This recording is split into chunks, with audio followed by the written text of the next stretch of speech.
ಆತ್ಮೀಯ ವೀಕ್ಷಕರೇ, Royce and creations YouTube ಚಾನಲ್ಗೆ ನಿಮಗೆ ಸ್ವಾಗತ.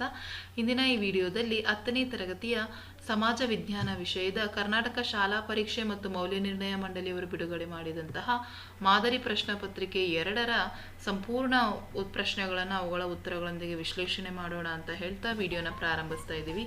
ಯಾರೆಲ್ಲ ಮೊದಲ ಬಾರಿ ನಮ್ಮ ಚಾನಲ್ ನೋಡ್ತಾ ಇದ್ದೀರಾ ಸಬ್ಸ್ಕ್ರೈಬ್ ಮಾಡಿ ಹಾಗೂ ನಿಮ್ಮ ಫ್ರೆಂಡ್ಸಿಗೆ ಶೇರ್ ಮಾಡಿ. ಸೊ ಈಗ ಆಲ್ರೆಡಿ ಎಲ್ಲ ವಿಷಯಗಳ ಮಾಡೆಲ್ ಕ್ವಶನ್ ಪೇಪರನ್ನು ಬಿಡಿಸ್ತಾ ಬಂದಿದ್ದೀವಿ. ಸೊ ಅವೆಲ್ಲ ಡಿಸ್ಕ್ರಿಪ್ಷನಲ್ಲಿ ಇರ್ತದೆ ಮಕ್ಕಳ, ಆ ವಿಡಿಯೋಸ್ಗಳನ್ನು ನೋಡಿ ಅದರ ಉಪಯೋಗವನ್ನು ಪಡೆದುಕೊಳ್ಳಿ ಅಂತ ಹೇಳ್ತಾ ವಿಡಿಯೋನ ಪ್ರಾರಂಭಿಸ್ತಾ ಇದ್ದೀವಿ. ಫಸ್ಟ್ ಮೇನ್ ಬಹು ಆಯ್ಕೆ ಪ್ರಶ್ನೆಗಳಿರ್ತದೆ, 8 ಪ್ರಶ್ನೆಗಳು. ಮೊದಲನೇ ಕ್ವಶನು, ಹದಿನಾಡು ಎಂಬ ಪಾಳೆಪಟ್ಟಿನ ಮಹಾರಾಣಿಯು ತನ್ನ ಮಗಳನ್ನು ಯದುರಾಯನಿಗೆ ಕೊಟ್ಟು ಮದುವೆಯನ್ನು ಮಾಡಿದಳು ಏಕೆಂದರೆ. ಸೊ ಇಲ್ಲಿ 4 ಆಪ್ಷನ್ ಕೊಟ್ಟಿದ್ದಾರೆ. ಮಾರನಾಯಕನು ಯದುರಾಯನಿಗೆ ಮಗಳನ್ನು ಕೊಡಬೇಕೆಂದು ಮಹಾರಾಣಿ ಆಜ್ಞೆ ಮಾಡ್ತಾಳೆ. ಯದುರಾಯನು ಸುಂದರನಾಗಿದ್ದನು ಮತ್ತು ಮಹಾರಾಣಿಯ ಮಗಳು ಅವನನ್ನು ಪ್ರೀತಿಸುತ್ತಿದ್ದಳು. ಯದುರಾಯನ ಮಗಳನ್ನು ಕೊಡುವಂತೆ ಮಹಾರಾಣಿಯನ್ನು ಒತ್ತಾಯಿಸ್ತಾನೆ. ಯದುರಾಯನು ಮಾರನಾಯಕನನ್ನು ಕೊಂದು ಮಹಾರಾಣಿಗೆ ಸಹಾಯವನ್ನು ಮಾಡ್ತಾನೆ. ಸೊ ಈ ಕೊಟ್ಟರ 4 ಆಪ್ಷನ್ಸಲ್ಲಿ ಆಪ್ಷನ್ ಡಿನಲ್ಲಿರುವಂಥ ಆನ್ಸರ್ ಯದುರಾಯನು ಮಾರನಾಯಕನನ್ನು ಕೊಂದು ಮಹಾರಾಣಿಗೆ ಸಹಾಯವನ್ನು ಮಾಡ್ತಾನೆ, ಸರಿಯಾದಂತಹ ಉತ್ತರ. ನೆಕ್ಸ್ಟ್ 2ನೇ ಪ್ರಶ್ನೆ, 2ನೇ ಮಹಾಯುದ್ಧವು ಕೊನೆಗೊಂಡಂತಹ ವರ್ಷವನ್ನು ಕೇಳಿದರೆ ಅದು 1945. ಹಾಗಾಗಿ ಆನ್ಸರು ಆಪ್ಷನ್ ಡಿ ಆಗಿರುತ್ತೆ. 3ನೇ ಕ್ವಶನ್ನು, ವಿಶ್ವಸಂಸ್ಥೆಯ ಮುಖ್ಯ ಕಚೇರಿ ಇರುವುದು ಎಲ್ಲಿ? ಸೊ ಅದು ನ್ಯೂಯಾರ್ಕ್ನಲ್ಲಿ ಇರುವಂಥದ್ದು. ಹಾಗಾಗಿ option D is the right answer. Next 4th question, Narmada Bachao ಆಂದೋಲನದ ನೇತೃತ್ವವನ್ನು ವಹಿಸಿದ್ದವರು ಯಾರು ಅಂತ ಕೇಳಿದ್ದಾರೆ. ಸೊ ಈ ಕೊಟ್ಟರ 4 ಆಪ್ಷನ್ಸಲ್ಲಿ Medha Patkar is the right answer. Next 5th question, ಪಶ್ಚಿಮ ಬಂಗಾಳದಲ್ಲಿ ಉಂಟಾಗುವ ಪರಿಸರ ಮಳೆಗೆ ಏನಂತ ಹೇಳಿ ಕರೀತಾರೆ? ಸೊ ಅದಕ್ಕೆ ಕಾಲ ಬೈಸಾಖಿ ಅಂತ ಹೇಳಿ ಕರೆಯಲಾಗ್ತದೆ. Option B is the right answer. Next 6ನೇ ಕ್ವಶನ್, ನವಶೇವಾ ಬಂದರನ್ನು ನಿರ್ಮಿಸಲು ಕಾರಣವೇನು ಕೇಳಿದ್ದಾರೆ. ಸೊ ಈ ಕೊಟ್ಟರೆ 4 ಆಪ್ಷನ್ಸಲ್ಲಿ ಮುಂಬೈ ಬಂದರು ಮೇಲಿನ ಹೆಚ್ಚಿನ ಒತ್ತಡವನ್ನು ನಿವಾರಿಸಲು ನವಶೇವಾ ಬಂದರವನ್ನು ನಿರ್ಮಿಸಲಾಗ್ತದೆ. 7ನೇ ಕ್ವಶನ್ನು, ವಸತಿಹೀನರಿಗೆ ಮನೆಗಳನ್ನು ನಿರ್ಮಿಸಿಕೊಡಲು ಜಾರಿಗೆ ತಂದಿರುವ ಯೋಜನೆ ಆಶ್ರಯ ಯೋಜನೆ. ಹಾಗಾಗಿ option A is the right answer. Next 8ನೇ ಪ್ರಶ್ನೆ, ಭಾರತ ಸರ್ಕಾರ ಜಿಲ್ಲೆ ಕೈಗಾರಿಕಾ ಕೇಂದ್ರಗಳನ್ನು ಸ್ಥಾಪಿಸಿದ್ದು ಯಾವಾಗ ಕೇಳಿದರೆ? 1978ರಲ್ಲಿ.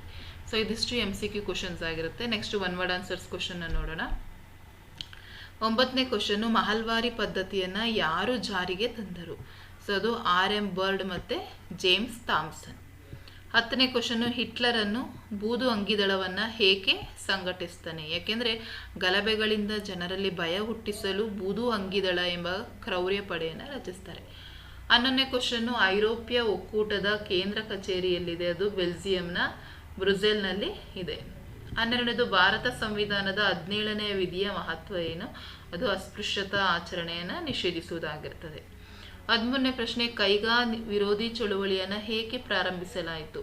ಸೊ ಅಣು ವಿಕಿರಣಗಳಿಂದ ಪರಿಸರ ಮಾಲಿನ್ಯ ಮತ್ತು ಜೀವ ಪ್ರಭೇದಗಳ ಮೇಲೆ ಹಾನಿಯಾಗುತ್ತದೆ ಎಂದು ಈ ಚಳುವಳಿಯನ್ನು ನಡೆಸಲಾಗ್ತದೆ. 14ನೇ ಕ್ವಶನ್ನು, ಬೆಂಗಳೂರನ್ನು ಭಾರತದ ಸಿಲಿಕಾನ್ ಕಣಿವೆ ಎಂದು ಏಕೆ ಕರೆಯಲಾಗ್ತದೆ?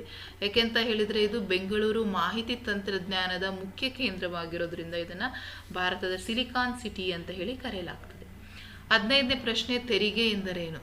ಸೊ ಪ್ರಜೆಗಳು ಯಾವುದೇ ಪ್ರತಿಫಲಾಪೇಕ್ಷೆ ಇಲ್ಲದೆ ಸರ್ಕಾರಕ್ಕೆ ಕೊಡಬೇಕಾದಂತಹ ಕಡ್ಡಾಯ ವಂತಿಕೆಗೆ ತೆರಿಗೆ ಅಂತ ಹೇಳಿ ಕರೆಯಲಾಗ್ತದೆ.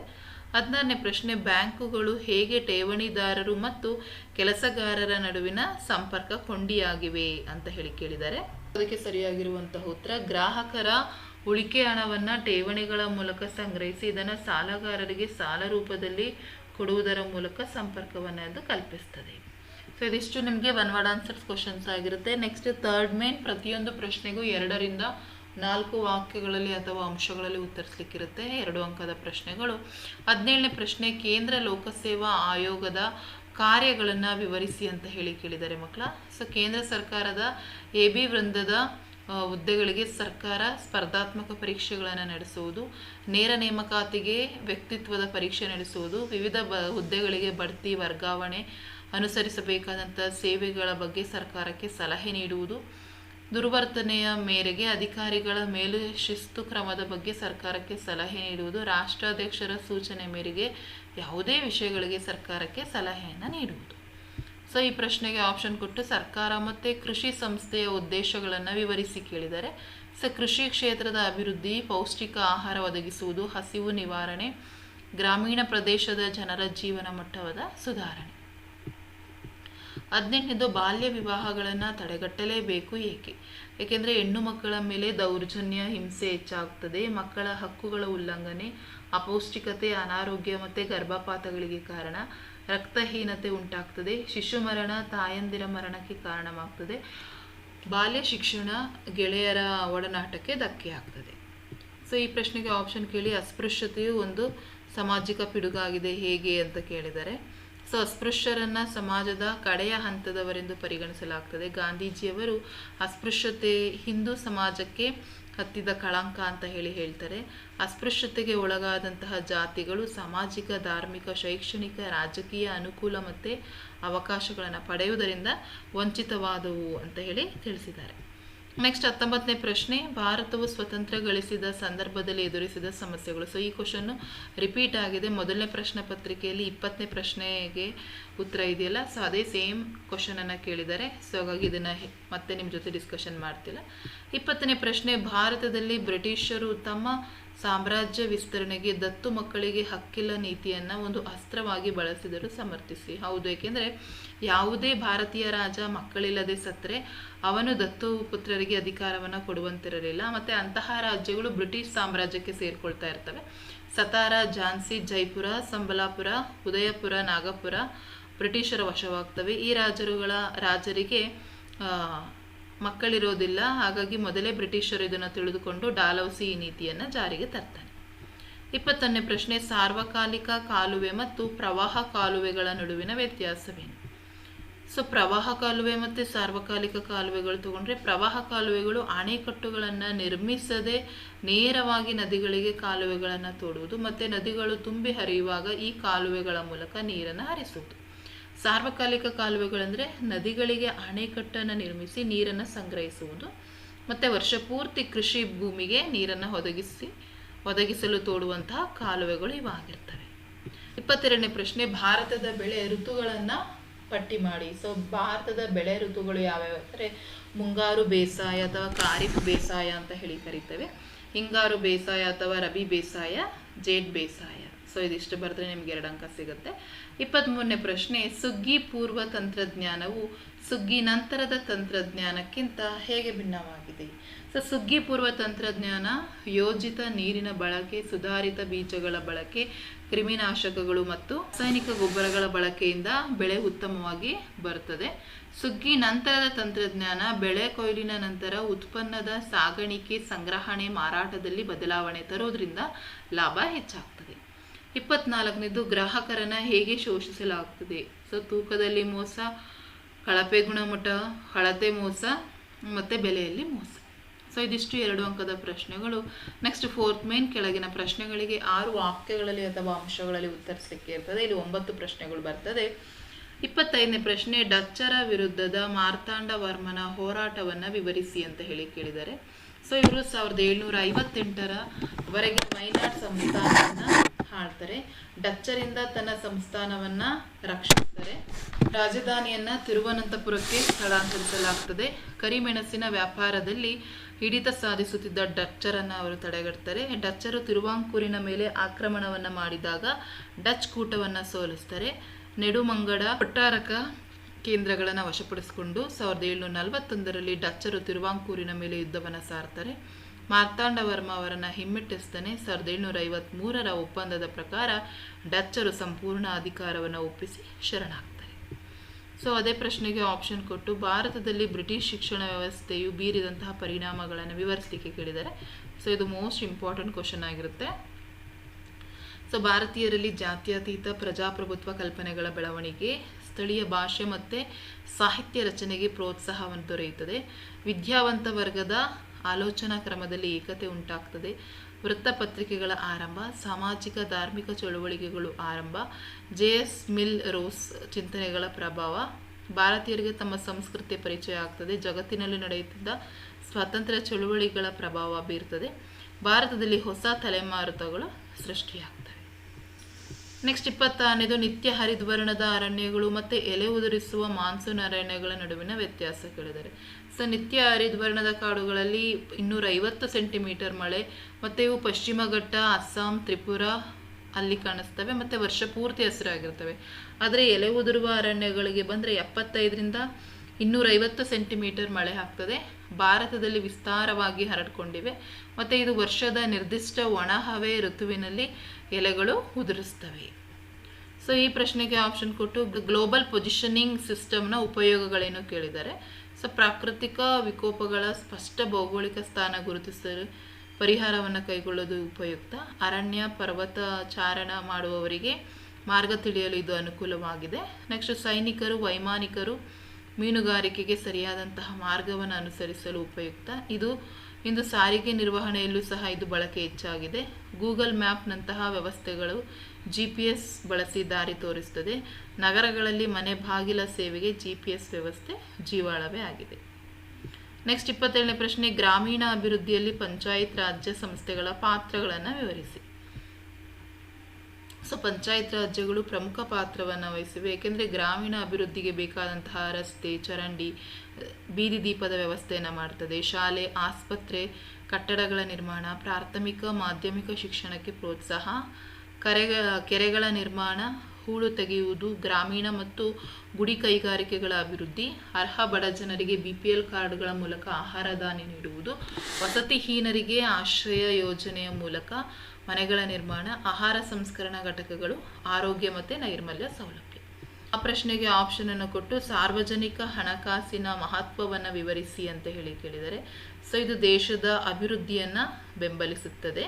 ನೈಸರ್ಗಿಕ ಸಂಪತ್ತು, ಶ್ರಮ, ಭೌತಿಕ ಬಂಡವಾಳ, ಉತ್ಪಾದನೆ ಇದರ ಮಧ್ಯೆ ಸಮಾನಾಗಿ ಹಂಚುವುದು, ಉತ್ಪಾದನೆ ಹೆಚ್ಚಿಸಲು ತಂತ್ರ ರೂಪಿಸುವುದು, ಆದಾಯವನ್ನು ಎಲ್ಲ ಜನರಿಗೆ ಸಮನಾಗಿ ಹಂಚುವುದು, ಪ್ರಜೆಗಳ ಕಲ್ಯಾಣವನ್ನು ಮಾಡುತ್ತದೆ ಮತ್ತು ದೇಶದಲ್ಲಿ ಶಾಂತಿ ತರುವಂತೆ ಮಾಡುವುದು, ಬೆಲೆಗಳ ಏರಿಳಿತವನ್ನು ನಿಯಂತ್ರಿಸುತ್ತದೆ, ಬಂಡವಾಳ ಹೆಚ್ಚುವಂತೆ ಮಾಡುವುದು ಮತ್ತು ಸಮತೋಲಿತ ಅಭಿವೃದ್ಧಿಯನ್ನು ಖಾತರಿಪಡಿಸುವುದು.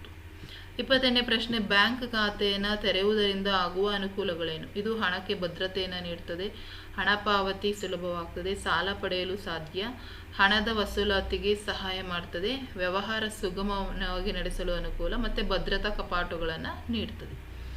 ಸೊ ಈ ಪ್ರಶ್ನೆಗೆ ಆಪ್ಷನ್ ಕೊಟ್ಟು ಉದ್ಯಮಿಗಳ ಕಾರ್ಯಗಳು ಯಾವ್ಯಾವ ಕೇಳಿದ್ದಾರೆ.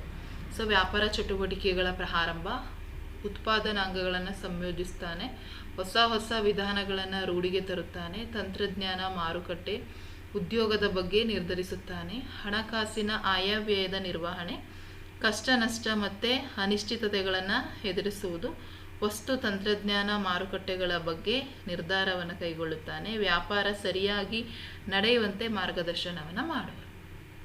ನೆಕ್ಸ್ಟ್ 29ನೇ ಕ್ವಶನು, ಸಾಮಾಜಿಕ ಸುಧಾರಣೆಗೆ ರಾಜಾರಾಮ್ ಮೋಹನ್ ರಾಯರ ಕೊಡುಗೆಗಳನ್ನು ವಿವರಿಸಿ ಅಂತ ಕೇಳಿದ್ದಾರೆ.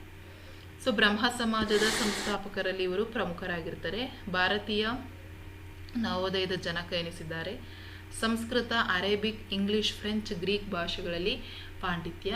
ಮೂರ್ತಿ ಪೂಜೆಯನ್ನು ಪ್ರಶ್ನಿಸಿದರು. ಭಾರತದ ನವೀಕರಣಕ್ಕೆ ಆಧುನಿಕ ವಿಜ್ಞಾನ, ಇಂಗ್ಲಿಷ್ ಶಿಕ್ಷಣ ಅವಶ್ಯಕ. ಸ್ತ್ರೀ ಶೋಷಣೆಯನ್ನು ವಿರೋಧಿಸಿ ಸತಿ ಪದ್ಧತಿ, ಬಾಲ್ಯ ವಿವಾಹಗಳ ವಿರುದ್ಧ ಹೋರಾಟ ಹಾಗೂ ಸತಿ ಸಹಗಮನ ನಿಷೇಧ ಕಾಯ್ದೆಗೆ ಬೆಂಬಲಿಸಿ ಸ್ತ್ರೀಯರ ಸ್ಥಾನಮಾನವನ್ನು ಸುಧಾರಿಸಲು ಪ್ರಯತ್ನಿಸ್ತಾರೆ.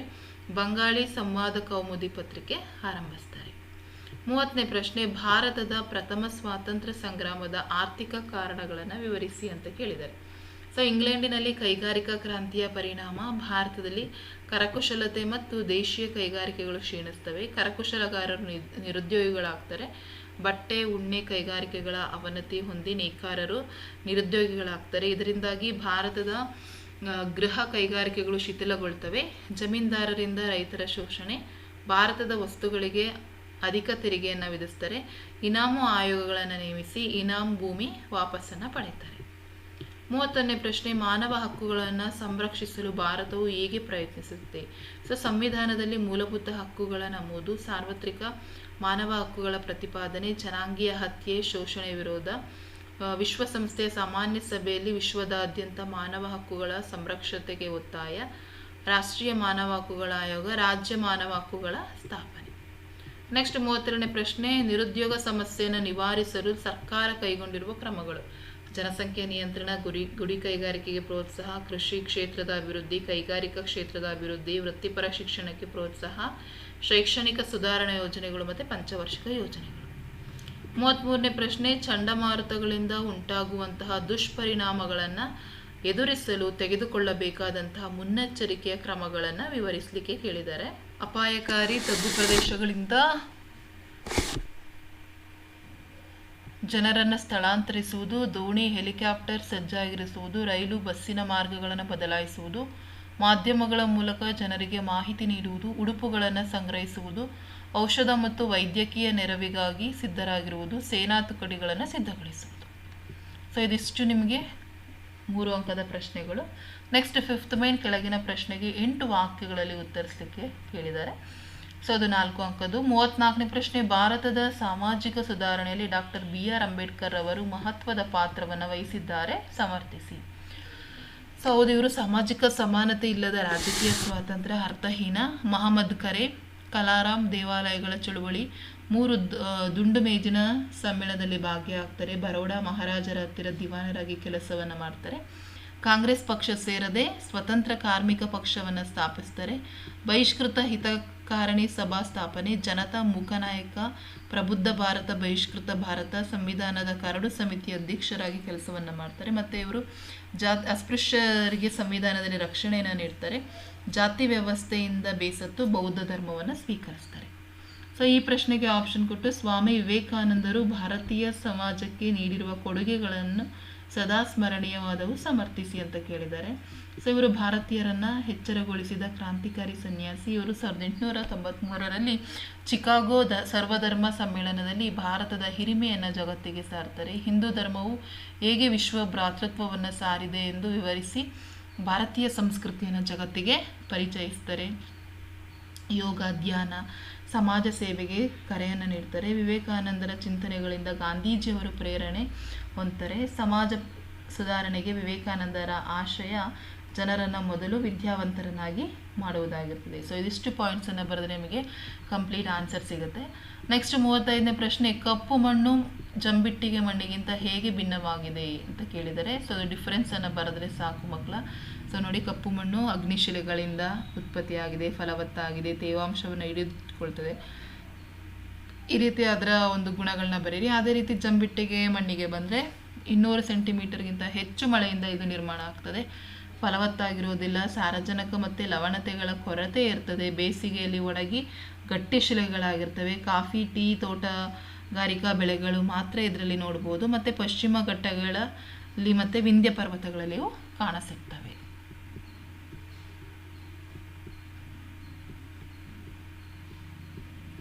ಸೊ ಆ ಪ್ರಶ್ನೆಗೆ ಆಪ್ಷನ್ಸ್ ಕೊಟ್ಟು, ಗರಿಷ್ಠ ಪ್ರಮಾಣದ ಸಕ್ಕರೆ ಕೈಗಾರಿಕೆಗಳು ಗಂಗಾ ನದಿ ಮೈದಾನ ಪ್ರದೇಶದಲ್ಲಿ ಕಂಡುಬರುತ್ತವೆ, ಸಮರ್ಥಿಸಿ ಕೇಳಿದ್ದಾರೆ. ಸೊ ಅದಲ್ಲಿ ಫಲವತ್ತಾದ ಮಣ್ಣು, ನೀರಾವರಿ ವ್ಯವಸ್ಥೆ, ಕಾರ್ಮಿಕರು, ಉತ್ತಮ ಕೈಗಾರಿಕಾ ಸೌಲಭ್ಯಗಳು ದೊರೆಯುವುದರಿಂದ, ಮತ್ತು ಕಚ್ಚಾ ವಸ್ತು ಕಬ್ಬು ಉತ್ತಮ ವಾಯುಗುಣ ಆಗಿರ್ತದೆ, ಮತ್ತು ವಿದ್ಯುತ್ ಸೌಲಭ್ಯ ಇರ್ತದೆ. ಹಾಗಾಗಿ ಇದಿಷ್ಟು ಪಾಯಿಂಟ್ಸನ್ನು ನೀವಲ್ಲಿ ಬರೀರಿ. ನೆಕ್ಸ್ಟ್ 36ನೇ ಪ್ರಶ್ನೆ, ಬ್ರಿಟಿಷರ ವಿರುದ್ಧದ ದೋಂಡಿಯಾಗ್ನ ಬಂಡಾಯವನ್ನು ವಿವರಿಸಲಿಕ್ಕೆ ಕೇಳಿದ್ದಾರೆ ಮಕ್ಕಳ. ಸೊ ಇದಿಷ್ಟು ಪಾಯಿಂಟ್ಸ್ ಸಾಕಾಗುತ್ತೆ. ಸೊ ಇದನ್ನು ನೀವು ಸ್ಕ್ರೀನ್ಶಾಟ್ ತೊಗೊಳ್ಬೇಕಾದ್ರೆ ಬರ್ಕೊಳ್ಳಿ, ಅಥವಾ ನಿಮ್ಮ ಶಾಲೆಗಳಲ್ಲಿ ಆಲ್ರೆಡಿ ಪಾಯಿಂಟ್ಸನ್ನೆಲ್ಲ ಕೊಟ್ಟಿರ್ತಾರೆ. ಹಾಗಾಗಿ ಇದಿಷ್ಟು ಪಾಯಿಂಟ್ಸನ್ನು ಬರೆದ್ರೆ ನಿಮಗೆ ಕಂಪ್ಲೀಟ್ ಅದಕ್ಕೆ ಅಂಕಗಳು ಸಿಗುತ್ತೆ. ನೆಕ್ಸ್ಟ್ 37ನೇ ಪ್ರಶ್ನೆ, ಭ್ರಷ್ಟಾಚಾರಕ್ಕೆ ಕಾರಣಗಳು ಏನೇನು ಕೇಳಿದ್ದಾರೆ. ಸೊ ಒಂದು ಜಾತೀನತೆ, ಸ್ವಜನ ಪಕ್ಷಪಾತ, ಉತ್ತರದಾಯಿತ್ವದ ಕೊರತೆ, ಕಠಿಣ ಕಾನೂನುಗಳ ಕೊರತೆ, ಮಾನವ ಸಹಜ ಧರ್ಮ ಸ್ವಾರ್ಥ, ಆಪತ್ತುಗಳ ನಿವಾರಣೆ ಲೆಕ್ಕಾಚಾರ, ಕಟ್ಟುನಿಟ್ಟಿನ ಮೇಲ್ವಿಚಾರಣೆ ಇಲ್ಲದಿರುವುದು, ಭ್ರಷ್ಟಾಚಾರ ನಿಗ್ರಹ ಸಂಸ್ಥೆಗಳ ಅದಕ್ಷತೆ.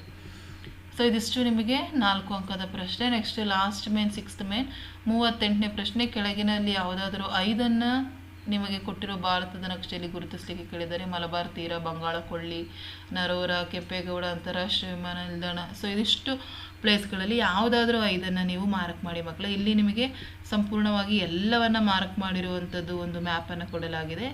ಸೊ ಇದಿಷ್ಟು ನಿಮಗೆ ಬಹಳ ಯೂಸ್ಫುಲ್ ಆಗ್ತದೆ, ಪ್ರಾಕ್ಟೀಸನ್ನು ಮಾಡ್ಕೊಳ್ಳಿ. ಸೊ ಮುಂದಿನ ವಿಡಿಯೋದಲ್ಲಿ ನಾನು ಮಾದರಿ ಪ್ರಶ್ನೆ ಪತ್ರಿಕೆ 3 ಅವುಗಳ ಸಂಪೂರ್ಣ ಉತ್ತರಗಳೊಂದಿಗೆ ವಿಶ್ಲೇಷಿಸ್ತೀನಿ ಅಂತ ಹೇಳ್ತಾ ಈ ವಿಡಿಯೋನ ಇಲ್ಲಿಗೆ ಎಂಡ್ ಮಾಡ್ತಾ ಇದ್ದೀನಿ. ಹೆಚ್ಚಿನ ವಿಡಿಯೋಗಾಗಿ ರಾಯ್ಸನ್ ಕ್ರಿಯೇಷನ್ಸ್ ಯೂಟ್ಯೂಬ್ ಚಾನಲನ್ನು ಸಬ್ಸ್ಕ್ರೈಬ್ ಮಾಡಿ.